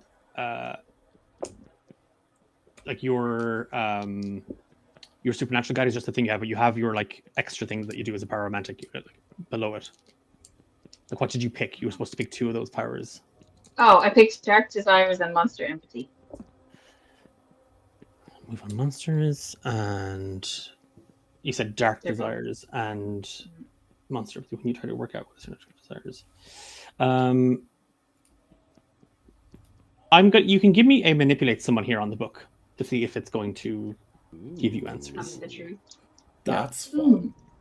So that's an 8 plus 2 for charm, 10. Nice. Okay. We're also charming. But yeah, Morgan, you're watching just as like Annie is just writing into her book. She just seems to be kind of lost in her book. That's it. Write it out. Write it out. Oh, God, Morgan. I love Morgan. I can't stop. I love Morgan. Morgan's so unsettling. I love her. After a little while, Annie, like as the questions and like you can feel kind of the pain in your wrist, like you feel the cramp. Words start to appear on the page. I am so sorry, Annie. That was only a part of me. Something I once was and could have been. But I am with you here. I will help you. And then in that way, when you're having a conversation with somebody, it's just, instinctively that there's more to be said. The page just starts to fill with black. And you see the Roman numerals for 10 appear. And it's like I said earlier on, it's like a Rorschach test. It doesn't really look like anything at first. It doesn't. It's so odd. And as you kind of stare at it, there's a moment where you kind of feel like you have it. You can see just these lines and waves. And part of it kind of looks like sheet music.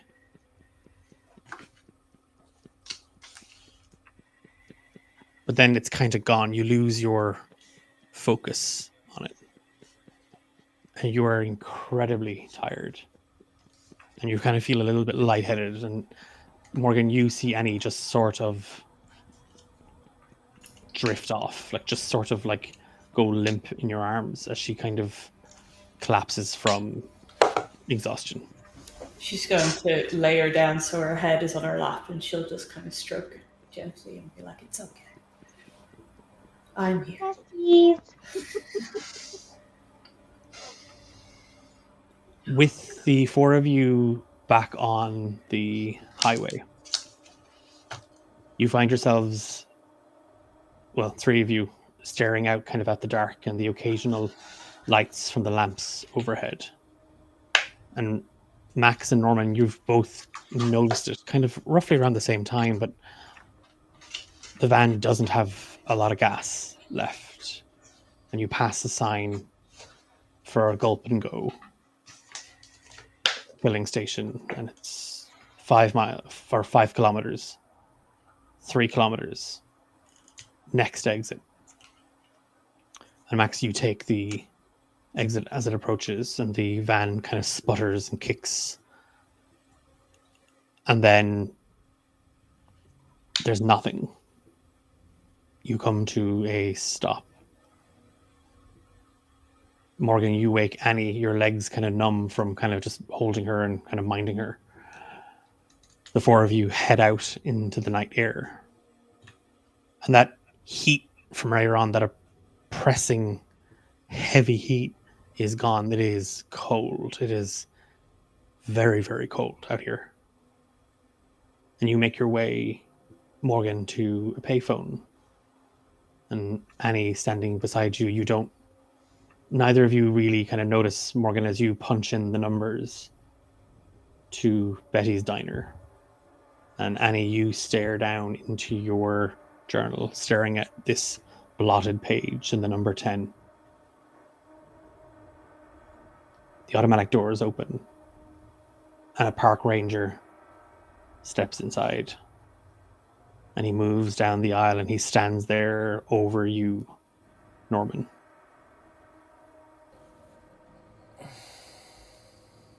Betty's Diner. Can I speak to Shirley, please?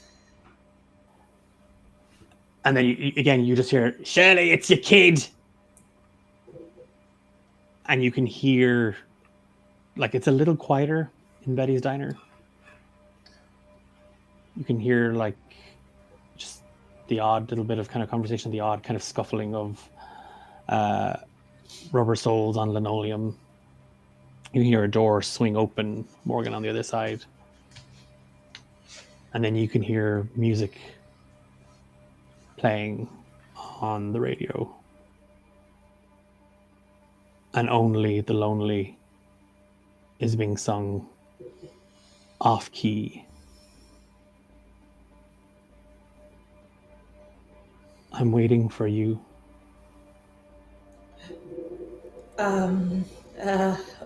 Where?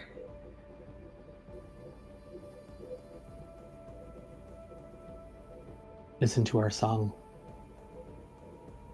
I Strawberry.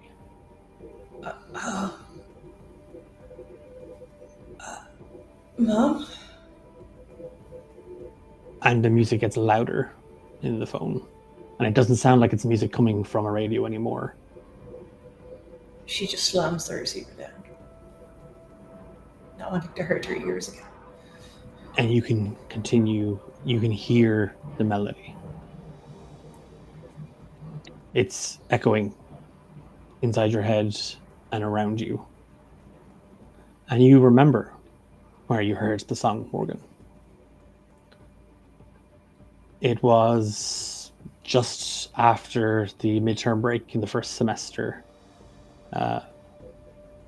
You had gone to a mixer. Mike and Chris in tow. The evening had it had been a bit of a bust of a party.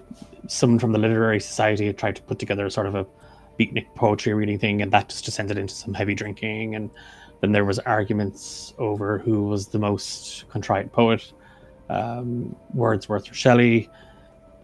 It was all interesting and intellectual and a bit of a bore. And a few of you all had decided to head out to the quad just to get some air. Mike brought his guitar and he started playing music for everybody. And then he started playing a song. And the entire time he did not take his eyes off of you as he played Only the Lonely, slightly off key. And when he walked you back to your dorm room, he confessed he had feelings for you.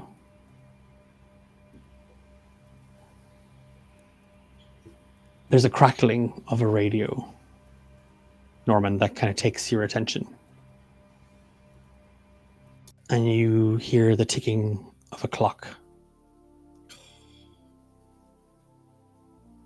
Askaroth will return.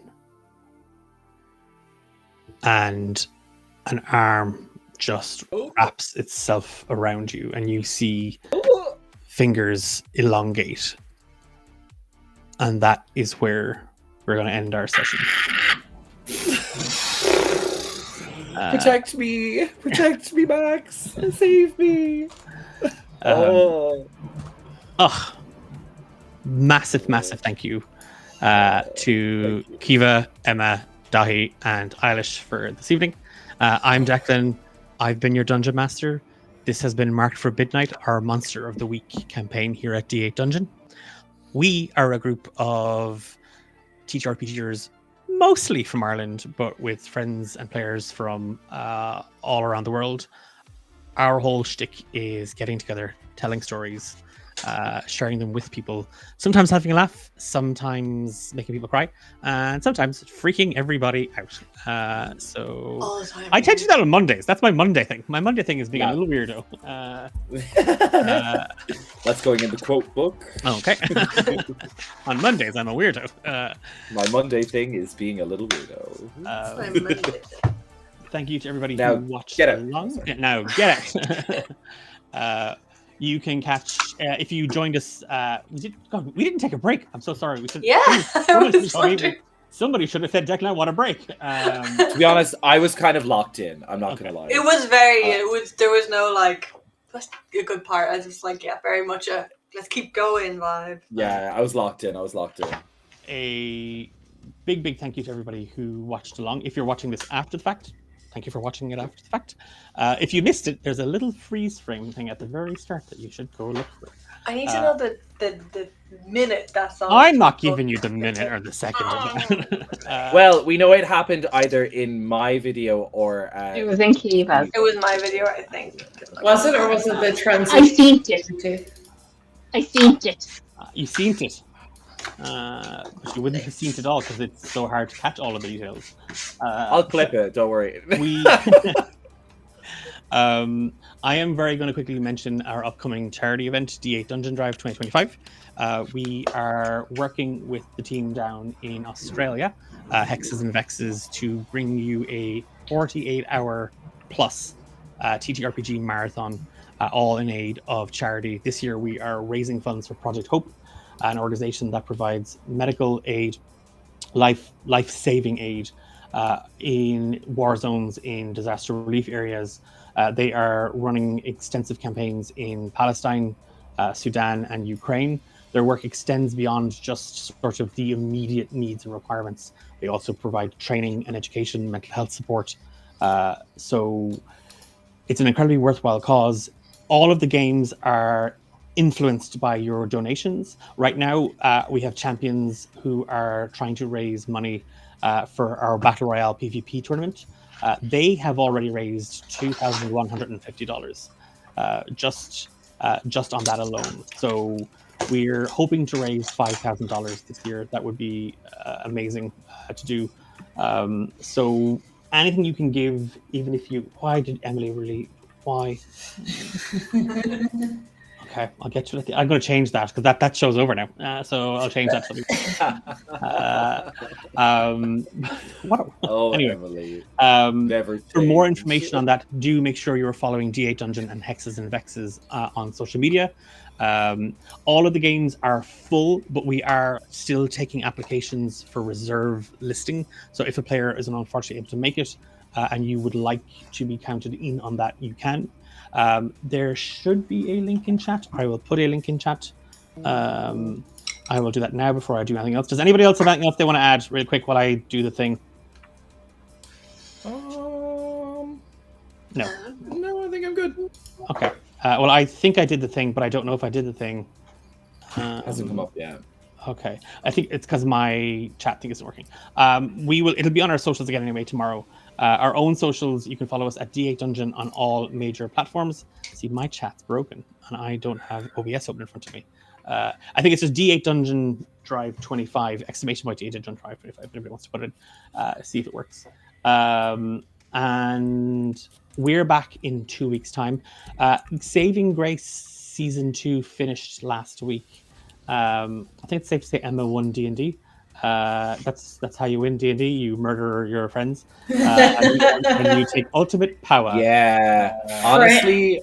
Friends is a stretch for how that character treated people. What? Yeah. Listen. I was always on Shuyet's side. You're gonna play a Circle of Stars through it. I'm gonna agree with you.